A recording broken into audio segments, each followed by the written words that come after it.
ਬਾਈ ਆਰਨੇਤ ਕਹਿੰਦਾ ਕਿ ਆਪਣੀਆਂ ਮਾਵਾਂ ਹਰ ਟਾਈਮ ਹੱਸਦੀਆਂ ਰਹਿੰਦੀਆਂ ਨੇ, ਭਾਵੇਂ ਉਹਨਾਂ ਦੇ ਦਿਲ ਵਿੱਚ ਲੱਖਾਂ ਹੀ ਦੁੱਖ ਹੁੰਦੇ ਨੇ। ਹਮੇਸ਼ਾ ਆਪਣੀ ਮਾਂ ਨੂੰ ਪੁੱਛੋ ਕਿ ਤੁਹਾਨੂੰ ਕਿਸ ਚੀਜ਼ ਦੀ ਜ਼ਰੂਰਤ ਹੈ।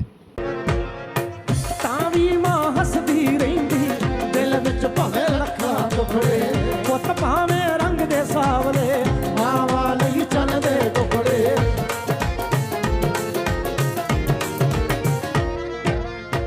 ਤਾਂ ਵੀ ਮਾਂ ਹੱਸਦੀ ਰਹਿੰਦੀ, ਦਿਲ ਵਿੱਚ ਭਾਵੇਂ ਲੱਖਾਂ ਟੁਕੜੇ, ਪੁੱਤ ਭਾਵੇਂ ਰੰਗ ਦੇ ਸਾਵਲੇ, ਮਾਵਾਂ ਲਈ ਚੱਲਦੇ ਟੁਕੜੇ।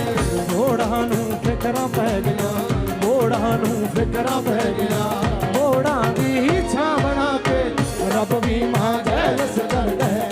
ਮਾਏ ਤੈਨੂੰ ਮਾਂ ਬਣਾ ਕੇ ਰੱਬ ਵੀ ਮਾਂ ਜੈਲਸ ਕਰਦਾ ਹੈ। ਮਾਏ ਤੈਨੂੰ ਮਾਂ ਬਣਾ ਕੇ ਰੱਬ ਵੀ ਮਾਂ ਜੈਲਸ ਕਰਦਾ ਹੈ।